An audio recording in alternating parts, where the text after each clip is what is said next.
When I was 8 years old, I watched my father drag himself across this very porch, bleeding from the ribs, shotgun still clutched in one hand, whispering my name through clenched teeth. The land had been under dispute back then, too. Different faces, different lies, but the same story: someone with money wanted our soil, and someone in town believed they could take it. That was the year my dad had to defend our eastern fence line from a land grabber who claimed he had rights over the water that ran through our lower pasture. Dad stood his ground. He won the case, but the stress killed him a year later. I buried him under the red oak on the ridge, right next to where he carved 1947 into the first cedar post of the fence he built by hand. My mother passed 2 years after that, and I left the ranch in my 20s, joined the Army, went on deployment after deployment across continents, watching others defend borders while the one I was born to protect slowly faded from memory. I came back for good when I was 53. By then, the ranch was more bone than muscle, drought-scarred, earth-rusted wire. The barn slumped to one side like an old man after a fall. But it was still ours. No mortgage, no liens, just title and legacy. I cashed out my savings, retired from service, and poured everything I had into bringing it back to life. People said I was crazy for trying to restore a working ranch in the middle of an overdeveloped county. I didn't care. I wasn't here for the money. I was here because this land knew me. It remembered my first steps, my mother's laugh, the way my father sang hymns when he fixed the tractor. I owed it everything. And for a while, it gave me peace. I rebuilt the fence line with metal poles and concrete bases, added new gates, and dug in a solar well to revive the southern pasture. I bought a small herd of Angus and a couple of stubborn donkeys to ward off coyotes. Every morning, I'd make coffee, walk the perimeter with my mutt Jack, and thank God for the quiet. That quiet ended the day I found the envelope on my gate. It wasn't from the county. It wasn't from any court. It was from the Lakeside Horizon Homeowners Association, a group I had never joined, never spoken to, and had no intention of ever dealing with. Their logo was a stylized oak leaf over a cul-de-sac. The envelope had my name on it, but not my consent. Inside was a typed letter, 3 pages long, filled with legal-sounding gibberish and smug little phrases like, "Per the updated 2023 zoning corridor overlay, portions of your northern and eastern acreage now fall under HOA jurisdiction. As such, we will be reviewing compliance with community development standards, including shared access paths and visual uniformity along arterial borders." I reread that sentence 10 times. Then I looked at the map stapled to the back. They'd redrawn the boundaries. Literally. A thick green line now ran through my eastern pasture, the same pasture my father fenced off in 1975, the same one I'd cleared of mesquite by hand last spring, and marked it as proposed community access green space. Green space. They were trying to claim my land, without my permission, without due process, and worst of all, without warning. At first, I thought it had to be a mistake. Maybe a printer glitch. Maybe they sent it to the wrong address. But when I called the HOA office, a woman named Lynn answered and confirmed everything in a tone so polite it made my knuckles ache. "Yes, Mr. McAllister. The association board met last quarter and approved a plan for potential green corridor expansion. The parcel in question falls within our new overlay map, so we've added your name to the adjacent owner contact list. Nothing aggressive, of course. Just exploratory." Exploratory. She gave a breathy little laugh. "Don't worry. You'll still have access." I hung up without saying goodbye. For the first time in years, I didn't sleep that night. I sat on the porch in my flannel shotgun propped beside me like the old days, staring at the eastern fence line. The land was quiet, but something in me buzzed. I'd seen this tactic before, halfway across the world, people in suits with maps and ink claiming places they'd never stepped foot on. And now it was happening here again, just like when I was a boy. The next morning, I drove to the county clerk's office. The woman behind the counter knew me. Small-town courtesy still lived here. I asked for any updated records on my parcel. She tapped away, then frowned. "They filed a notice of pending boundary review," she said slowly. "But I don't see any approved rezoning. It's unofficial." "Can they do that?" I asked. She hesitated. "Not legally. But if they're loud enough and nobody pushes back, it might slide through. Especially if someone higher up owes a favor." The HOA had lied. There was no change in law, no ruling, just a bluff. But the more I asked around, the more I realized how deep their plan went. Two neighbors on the far edge of the HOA had already lost 5 feet of their backyard to a scenic path the board claimed was pre-approved. No warning, no payment, just flags in the dirt and surveyors with clipboards. This wasn't new. It was just my turn. I sat in the truck for nearly an hour that day, watching the traffic roll past the diner downtown. I'd served 26 years under 3 presidents, seen good men die in foreign lands, all because we believed in something called sovereignty. Now someone with a logo and a LinkedIn page wanted to erase mine with a map they made in PowerPoint. No, not this land. Not this time. They thought I was some quiet, lonely rancher with no fight left in him. But they forgot the blood that built this fence, and they had no idea what I was about to do next. I kept that envelope in the glove box of my truck as a reminder not of fear, but of clarity. You see, in the military, when someone hands you false intelligence, you don't ignore it. You mark it. You log who gave it, when they gave it, and who might benefit from it. Because a lie on paper is never just a lie. It's a step in someone's plan. And the faster you trace it, the faster you break it. So I started tracing. My first stop was the Planning and Zoning Commission. Lakeside Horizon, HOA, had claimed that a corridor overlay had been approved, something they could piggyback on. But when I met with the county records clerk, a sharp-eyed woman named Deborah, who'd been working that office longer than the HOA had even existed, she frowned as she scanned her monitor. "There's no overlay approved for that area, Mr. McAllister." I leaned forward. "Then what's this?" I showed her the map from the HOA letter with the green line cutting right through my eastern pasture. She laughed. Not a full laugh, just the kind you make when you see something audacious. "This," she said, "this is someone playing pretend with Adobe Illustrator." It wasn't just unofficial. It was completely fabricated. Deborah printed me the real county boundary map, current as of last quarter, with her certification seal. My land was clearly outside any municipal or HOA jurisdiction. Agricultural zoning, exempt from subdivision rules, and absolutely not part of their green space planning. I thanked her, then asked if anyone from the HOA had requested zoning adjustment meetings or permits. She shook her head. No formal requests, but... She clicked deeper into the system. They've submitted several public comment forms, including a push to add your parcel to the next planning phase. I asked to see the names. There were 3. Karen Holloway, HOA President. Brent Mullen, Real Estate Developer, recently added to the HOA Advisory Committee. And Natalie Graves, HOA Treasurer.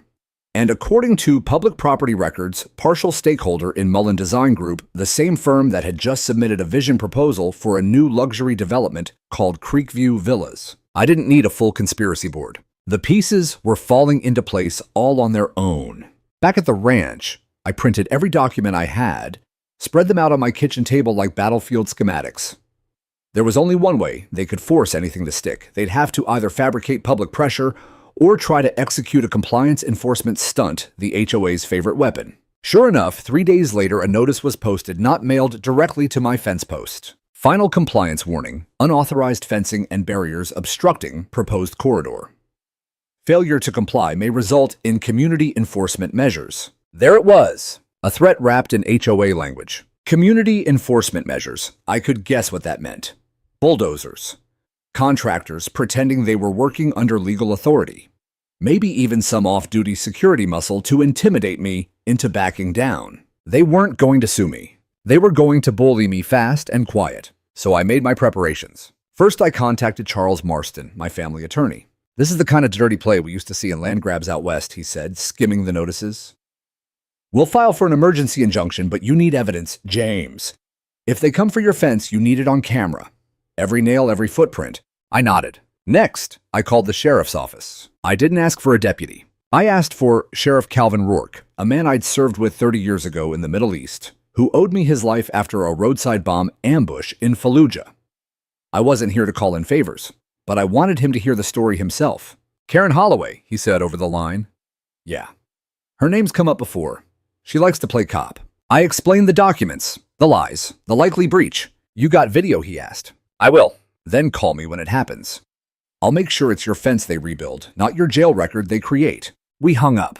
I spent the next 2 nights installing hidden trail cams at every corner of the disputed property line. Not just wildlife cams, real high-definition motion-triggered cameras with audio. I angled them low, mid, and high. I even buried a microphone beneath one of the fence posts, right where I expected the bulldozers to come first. And I waited. It didn't take long. On a foggy Thursday morning, just after dawn, I heard the first low growl of diesel on gravel. I walked to the edge of my porch, mug in hand, and saw them 3 work trucks. 2 men in neon vests and a yellow Cat D3 bulldozer crawling toward my eastern gate like it belonged there. I knew the make, I knew the sound, and I knew in that moment that everything my father warned me about all those years ago when he showed me how to stretch barbed wire, how to set posts in lime, how to bleed for land that others called worthless.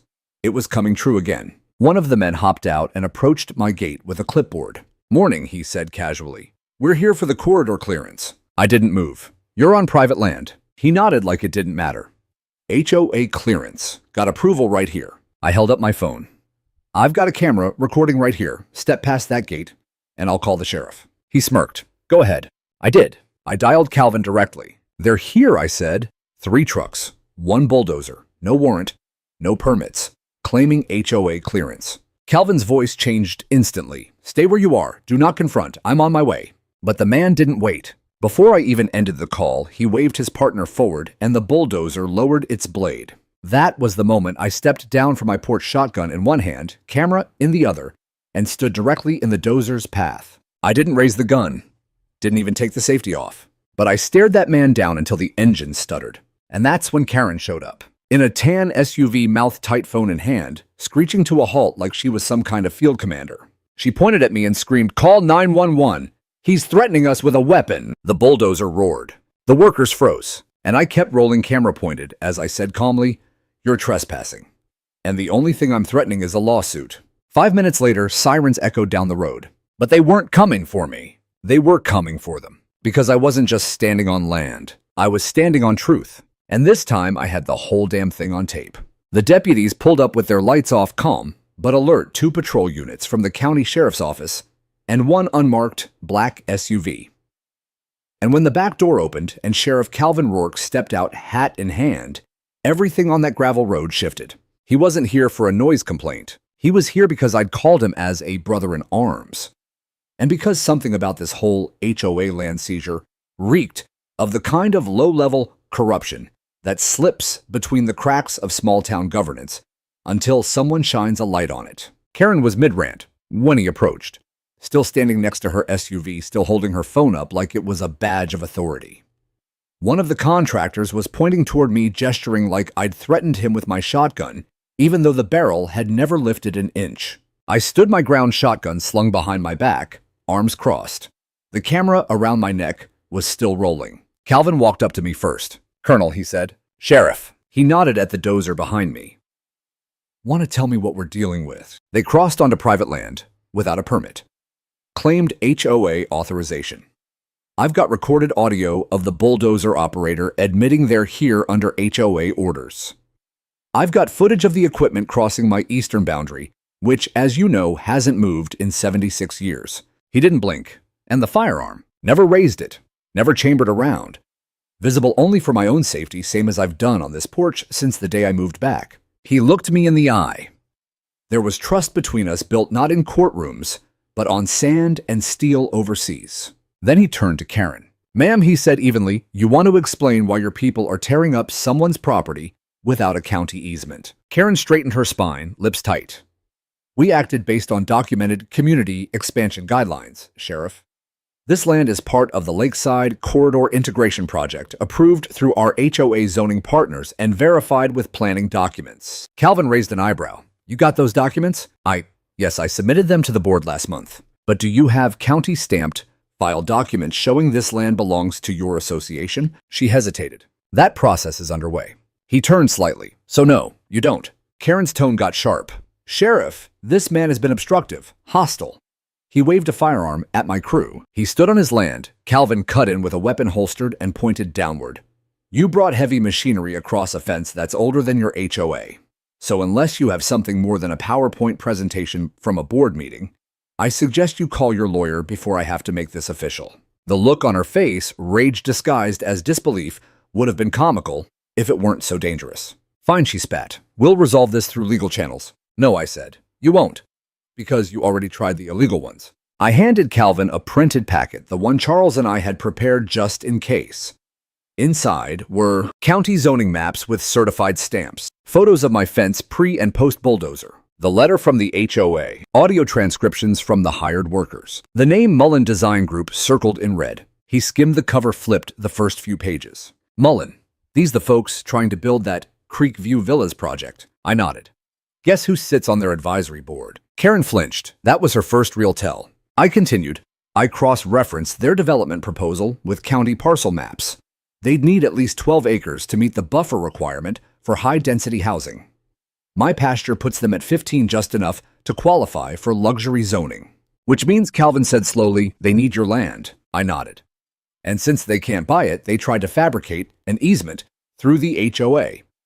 The same HOA that, by the way, has never had jurisdiction over this parcel, never had my signature, and never filed a legal claim for annexation. Karen looked like a dam about to burst. This is outrageous. We were following policy. No, I said calmly. You were following a strategy. One built on fraud, deception, and the hope I'd be too old, too tired, or too poor to fight back. Calvin closed the folder. Ma'am, I'm going to need your crew to step off this property immediately. I'm also initiating a report for criminal trespass and property destruction. You and anyone associated with this unauthorized action may be subject to further investigation.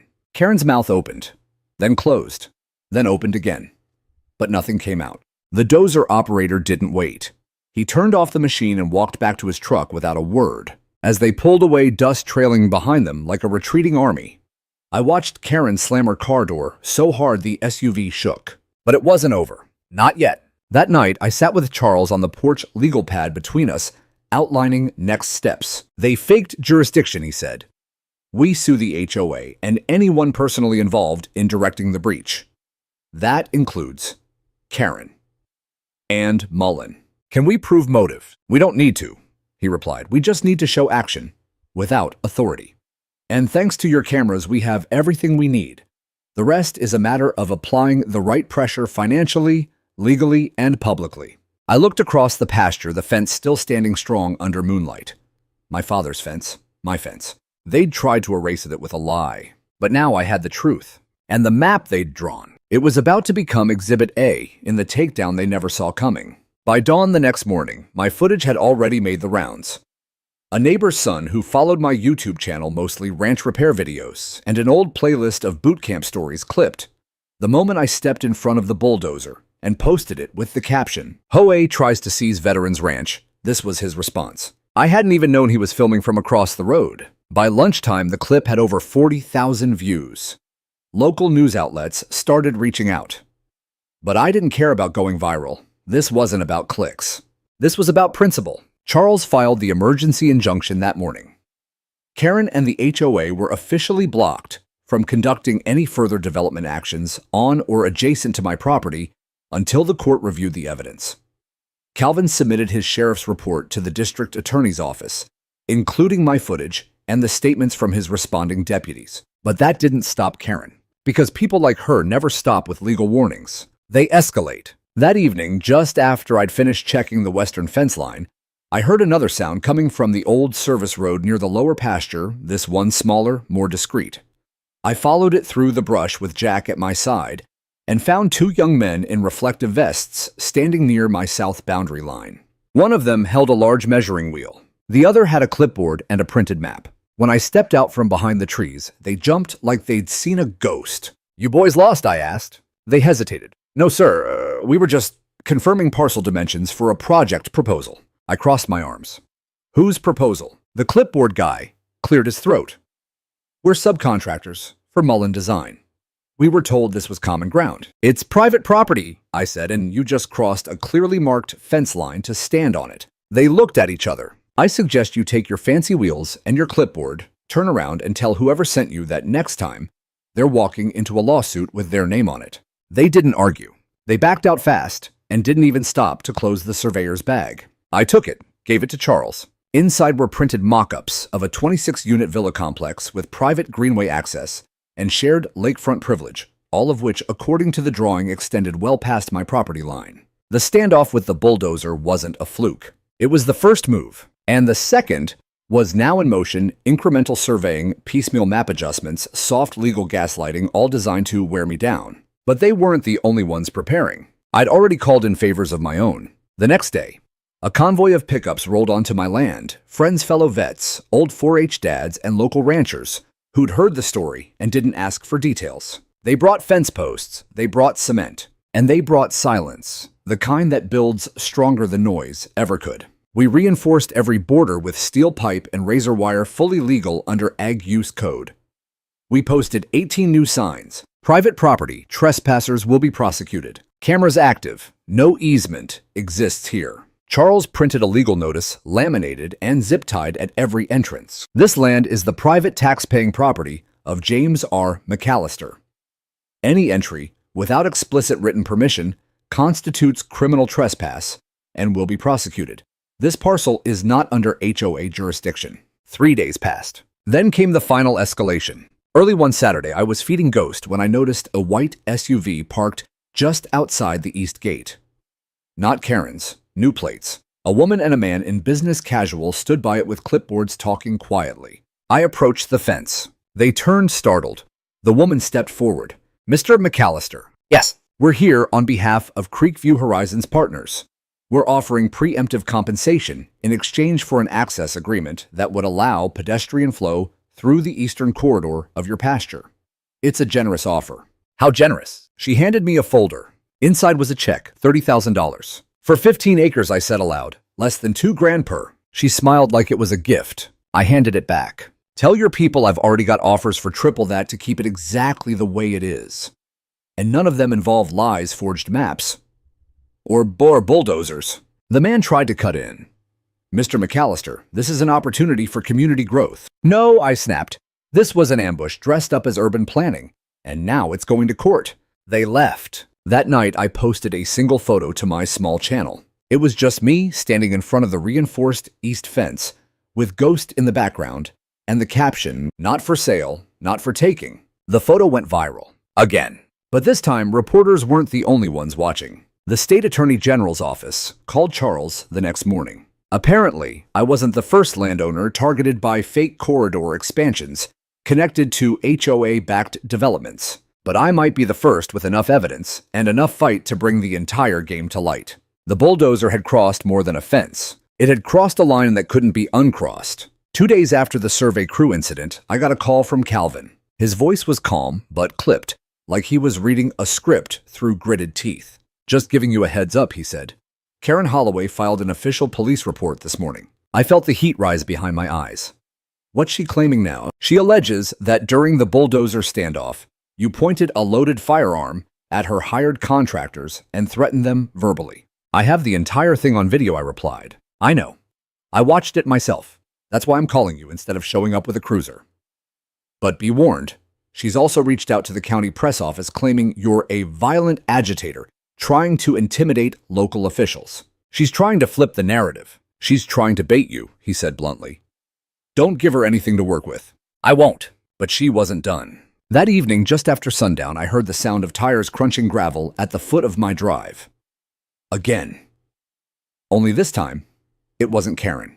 It was a county code enforcement vehicle, white and marked, with 2 young officers stepping out holding clipboards and an official-looking file. They stood near the gate like they were waiting for a door-to-door delivery, nervously checking the map and my fence line. I approached slowly, hands visible, Jack trotting beside me. "Evening, gentlemen," I called. "What brings you to the edge of the world?" The taller one adjusted his collar. "Sir, we've received a citizen complaint about an unpermitted livestock enclosure and a non-compliant fence structure within a potential shared easement zone." "Let me guess," I said. "Citizen's name starts with a K." He didn't answer. I pulled out the laminated copy of the injunction and held it up like a badge. "This is a court-ordered stay, barring any HOA or third-party interference with this property. That includes development code enforcement and so-called easement clarification tactics." The shorter one stepped back. "We're just documenting." I pointed at the edge of my gate, where my "no trespassing" sign stood under a trail camera. "You step 1 inch past that post and it's a separate legal violation." They left. Fast. The next morning it got worse. At 8:03 a.m., my phone buzzed with a call from Charles. James, he said without preamble, you're going to want to sit down. I'm already standing. Spit it out. She filed an emergency restraining order against you. I blinked. What? She claims you threatened her damaged HOA property and endangered public contractors with an unlicensed firearm. That's absurd. I know. But here's the kicker. She filed it in civil court under a temporary emergency statute for community safety concerns. She did it ex parte. You weren't notified in time to respond before the temporary order was granted. She got it. For 72 hours, he confirmed. You are legally barred from appearing at any HOA meeting, communicating with any board member, or approaching the property line adjoining Lakeside Horizon. I laughed. Loud. She wants to paint me as the aggressor now. She's trying to provoke a violation, Charles said. You so much as step foot within that shared creek area. Before we challenge the order, she can call 911 and make you out to be the trespasser. That's when it hit me. They weren't just trying to claim my land. They were trying to flip the script. Use the system. Make me the villain, so that every protective measure I took would seem hostile, unstable, and unlawful. They didn't care about justice. They cared about optics. That same afternoon, two things happened nearly simultaneously. First, a black SUV drove slowly down my main road, clearly filming. Not press, no markings, just tinted windows and a camera rig on the dashboard. Jack chased it halfway down the trail before it sped off. Then I got a call from Channel 9 News. Mr. McAllister, we've been told by a source inside the HOA that you've been using aggressive tactics to intimidate your neighbors and prevent community development. We'd like your side of the story before we air anything. I told them to come with cameras, bring their mics. I had plenty to show. By sundown, there was a news van parked beside my front porch, and I sat on the same rocker my dad built 40 years ago, looking into a camera lens like it was a rifle scope. I didn't raise my voice, didn't attack. I just told the truth. My name is James McAllister, I said, and I served this country for 26 years so I could come home to a piece of land my father died protecting. I didn't ask to be part of an HOA. I didn't join their meetings, sign their rules, or grant them access. They forged maps, misrepresented their authority, and sent machines across my land to tear down fences built with my family's blood. I held up the court injunction. The law is clear. The boundary is clear. And my camera footage is clearer still. I finished with one line, the same one that would later play on every local station that week. I didn't start this fight, but I won't back down from it either. Because what they're trying to take isn't just my land, it's the right to say no. The piece aired that night. By morning, the restraining order was under public scrutiny. A retired judge from 2 counties over wrote a letter to the editor condemning the weaponization of civil court to harass private property owners. It went viral online.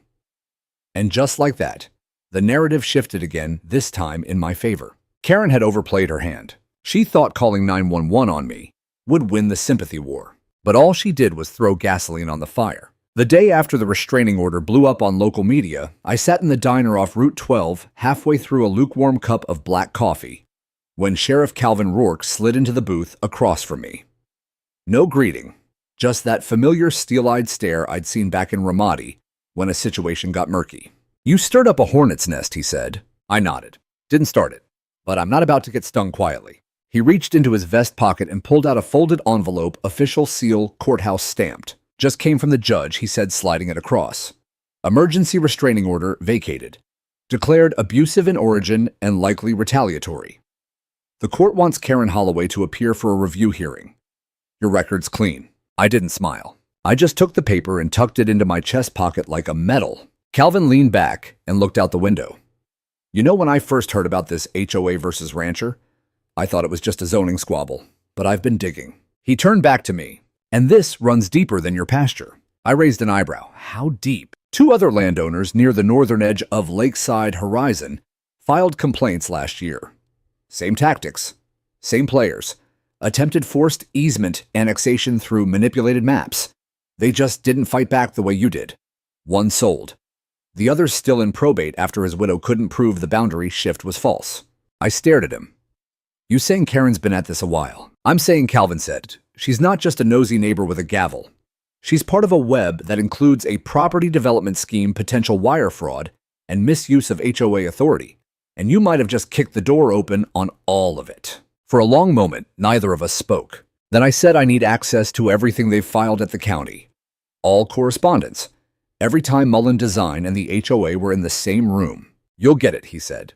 In fact, I'll walk it in myself. And he did. By noon, I had 3 USB drives full of documents pulled under the Freedom of Information Act, showing email threads between HOA board members and the development company meeting, minutes marked informal, and even a draft proposal titled Creekview Phase 1 Expedited Subdivision via Adjacency Clause and Visual Buffer Claims. They'd written it like I was a technicality, a bump in the process. My land was referred to as undeveloped green margin, not a home, not a heritage, not even a person. Just a barrier to be moved. That night, Charles and I laid it all out. They've been planning this for 2 years, he muttered, scanning through a chain of internal emails between Karen and Mullen's CFO. They expected your fence to come down without a fight. The restraining order was the fallback in case you made noise. And now he said they're bleeding politically. Legally, it's about to get worse, because what none of them saw coming, what no one on that smug little HOA board ever anticipated, was the moment when the entire community, even those inside their own subdivision, would turn on them. That moment came on a Wednesday evening, 3 days after my interview aired. I got a knock at the door. It wasn't Calvin. It wasn't Press. It was Marcus Rivera, a father of 2, ex-paramedic and lifelong Lakeside resident. I remembered him vaguely from town council meetings. Never spoke much. Never stirred trouble. He had a manila envelope in his hand. We've started a petition, he said, for a full audit of the HOA. Financials, voting procedures, legal overreach. We're asking for a board-wide recall vote. I blinked. Why bring this to me? Because you reminded us that community doesn't mean silence. It means responsibility. You defended your line. And now we're realizing Karen's been redrawing everyone's just slower, sneakier. Inside the envelope were 68 signatures, nearly half the neighborhood. By Friday, they had over 100. By Sunday, the HOA's own vice treasurer resigned. I didn't know about the land stuff, she wrote in her email to the community. But I should have. I enabled it by staying quiet. That weekend, local media dubbed the situation the McAllister line. It wasn't just about ranch land anymore. It was about standing up when people tried to take something you didn't offer using maps, bureaucracy, and fear instead of guns. HOA meetings that used to draw a handful of retirees now had standing room only crowds. The HOA Facebook page, once full of potluck announcements, became a digital battlefield. One neighbor posted a clip of Karen at a previous board meeting saying, "If we don't move quickly, we'll miss the corridor funding window. The ranchers won't know what hit them until the signs are up." That went viral too. At the center of it all, I stayed quiet. I didn't grandstand. Didn't gloat. I fed my bulls, checked my fences, took calls from reporters, and passed them to Charles. Because it wasn't about me being right anymore. It was about them being wrong and held accountable. And when Calvin stopped by again, the following week this time, without a folder, without a warning, just a tired nod, I knew what he was going to say before he opened his mouth. They're calling it now. County's opening a formal inquiry into HOA overreach.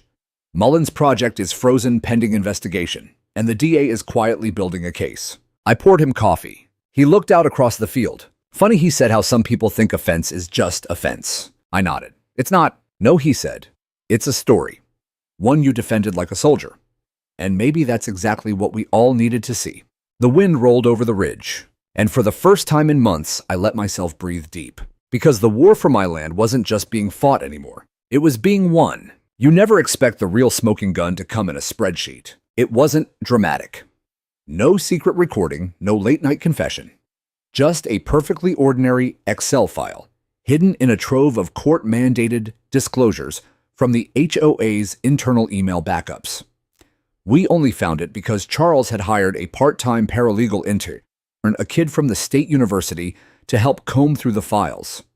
The kid emailed Charles one line, "Hey, check tab 4, it's got something weird." Tab 4 was labeled Phase B Acquisition Cost Forecast. At first glance, it was numbers: parcel square footage, assessed value, projected acquisition date, estimated soft costs, and color-coded status bars marked secured pending or non-compliant.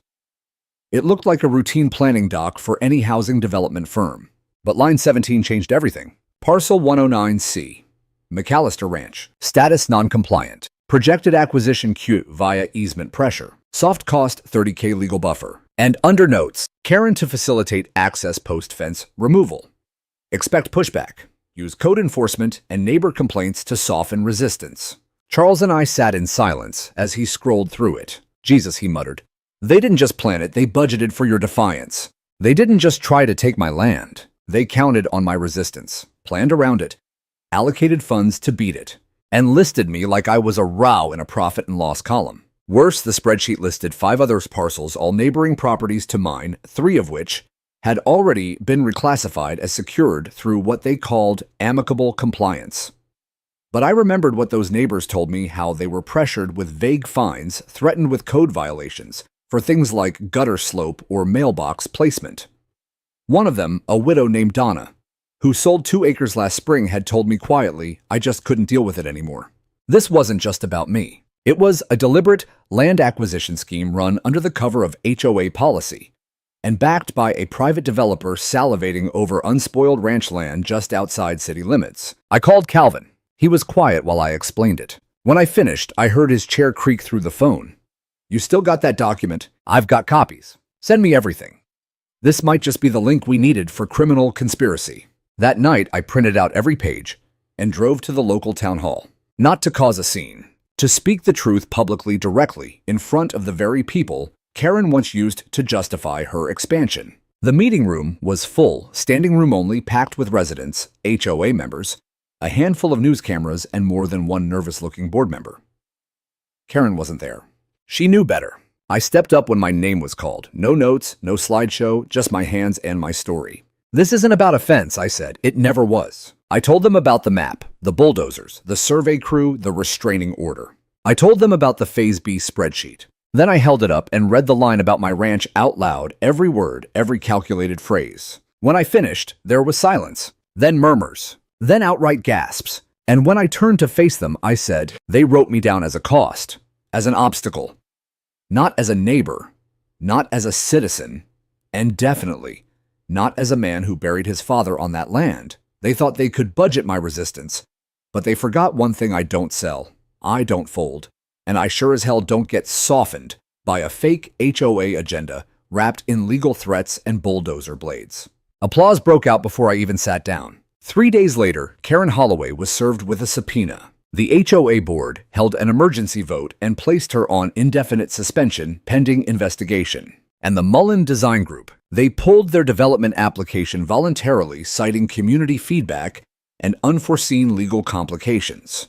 But it wasn't over. Not for me. Not until every lie was exposed. The State Attorney General's office formally opened an inquiry into the HOA's financial practices.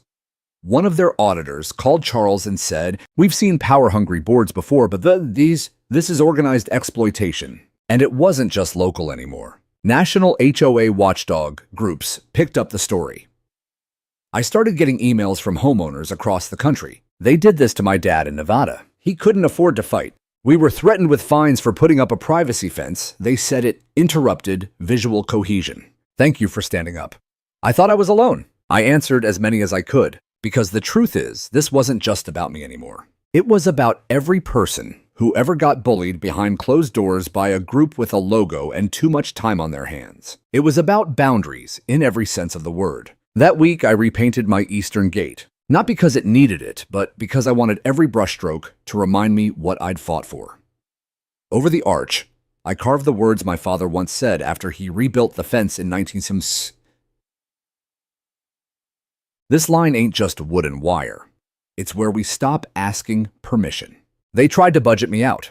They failed. And now the entire state was watching them fold. The next HOA meeting didn't feel like a meeting. It felt like a trial, and this time, I wasn't the one on the stand. It took place in the Lakeside Horizon Clubhouse, a building that once hosted book clubs and holiday cookie exchanges. That night, it held more than 120 furious residents and a board on the edge of collapse.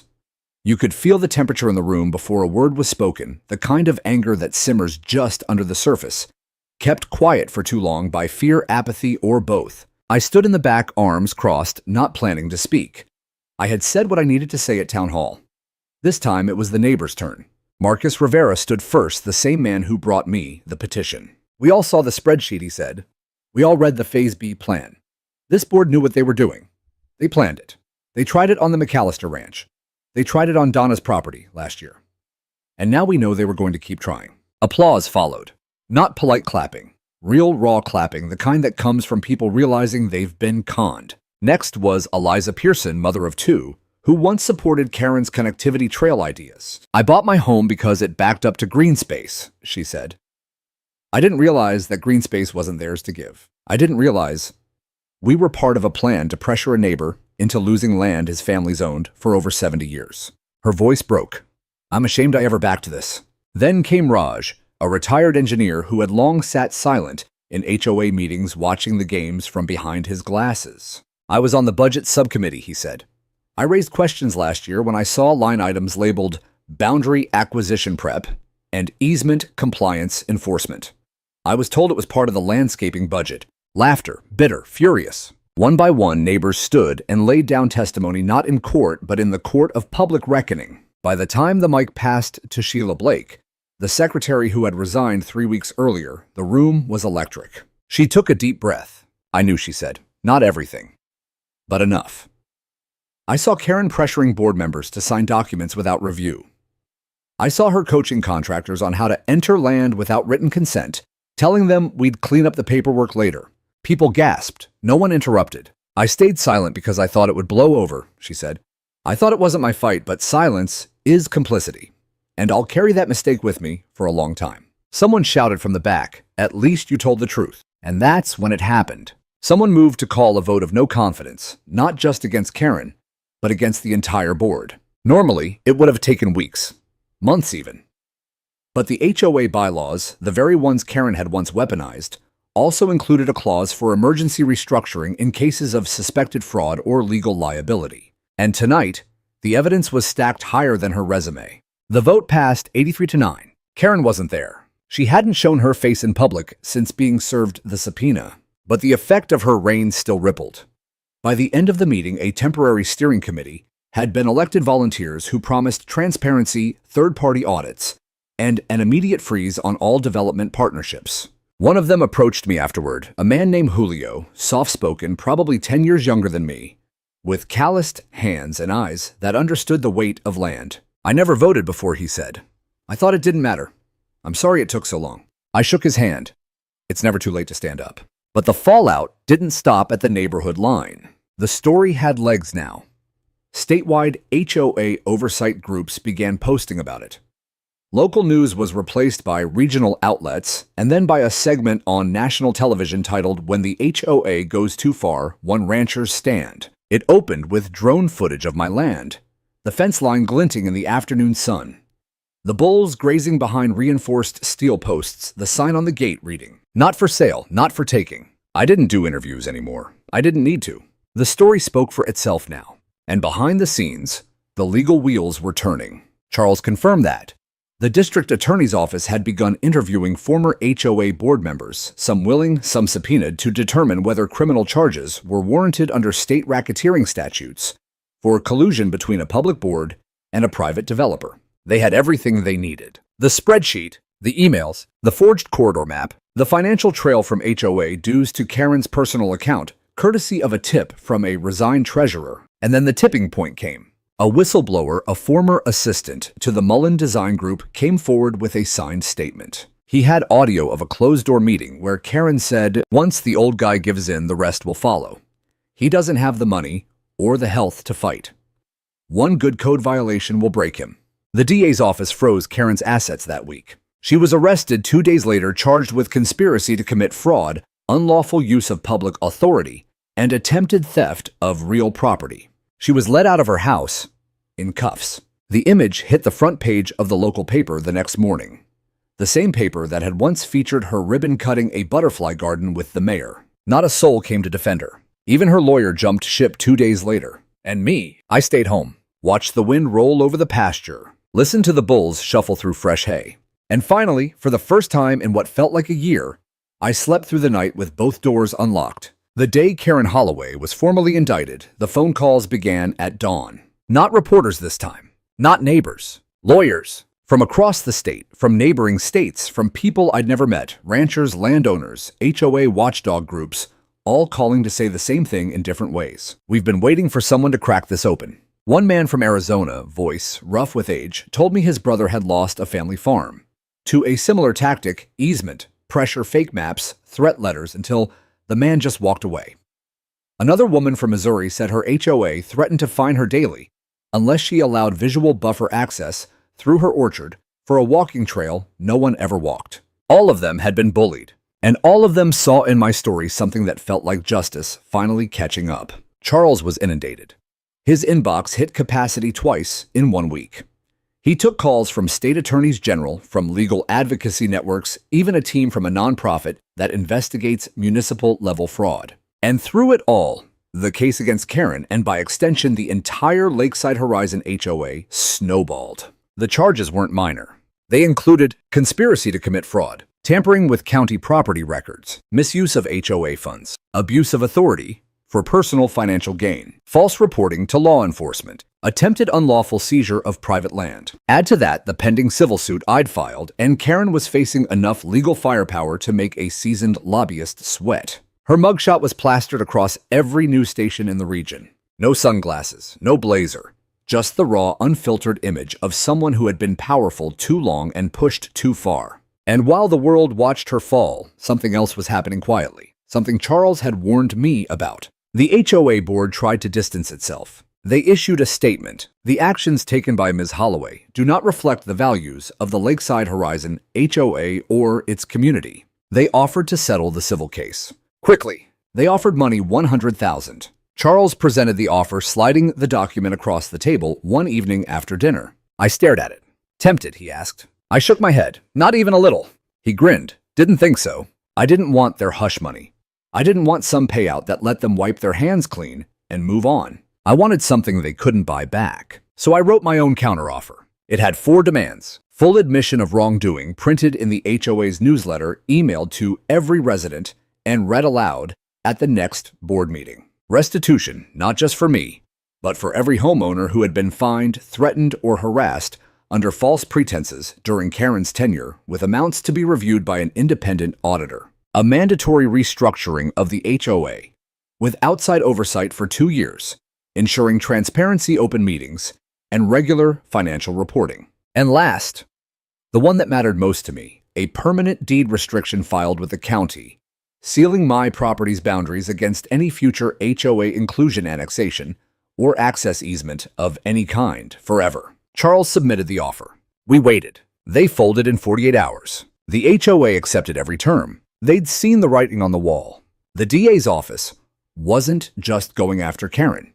They were reviewing the entire board's conduct, the developers' backroom deals, and the county officials who looked the other way. By the end of the week, 2 more resignations hit the HOA roster. And on a quiet Thursday morning, a landscaping truck pulled up to my eastern gate. A crew got out, installed a brand new county-recorded boundary marker cemented into bedrock.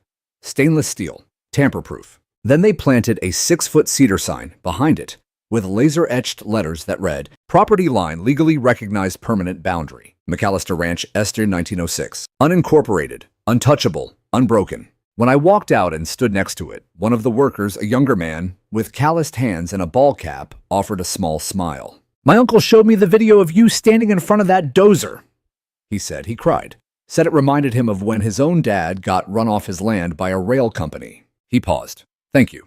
I didn't know what to say, so I just nodded. Later that day, the county clerk emailed Charles confirmation that the deed restriction was approved and finalized. My land was sealed. My father's fence, my grandfather's soil, it would never again be a pawn in someone's spreadsheet. That night, under a sky filled with stars, clearer than I remembered, I walked out to the edge of the field with Jack trotting beside me. Ghost and the other bulls slept peacefully in the distance. I reached down, touched the boundary marker. Cold. Solid.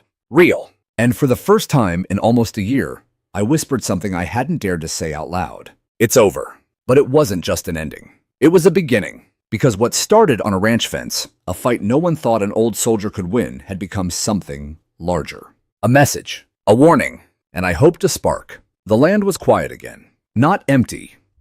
Never that. Just quiet in the way it had been before the letters, before the bulldozers, before the fake maps and the cameras, and the courtroom whispers. The kind of quiet that sinks into your bones and reminds you that you belong where you stand. That what was nearly taken has not only been returned, but restored. I woke that final morning with no press at the gate, no code enforcers circling in their white trucks, no HOA newsletter filled with threats disguised as friendly reminders. Just the sound of the dew sliding off the porch railing and the bulls grunting lazily near the creek bed. Ghost lifted his head as I approached the fence. He'd aged a little through it all like me. A few more scars from the chaos, nothing you'd see unless you knew what to look for. But his eyes were calm, unbothered.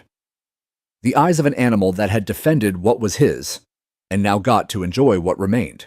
I ran my fingers along the fresh, barbed wire. Each knot perfect, each post sunken deep into concrete. Volunteers had come to help rebuild it, neighbors, fellow ranchers, even folks from 2 towns over who showed up after seeing the story on the news. One man, a quiet fellow named Andrew, maybe 40 flannel shirt tucked neatly into his jeans, had said something I still haven't forgotten. He was pounding in a corner post when he looked up and said, "You didn't just win this for yourself. You showed people we don't have to be polite when we're being stolen from." We'd all nodded, because we knew exactly what he meant. The final settlement from the civil suit arrived that week, not in the form of cash. I declined monetary damages beyond legal fees, but as something far more satisfying: public reform. Lakeside Horizon HOA was placed under 2 years of third-party oversight. Their bylaws were rewritten with county input, and any future development within a mile of unincorporated property required notarized consent from the owner. Not just notice, not just advisory invitations.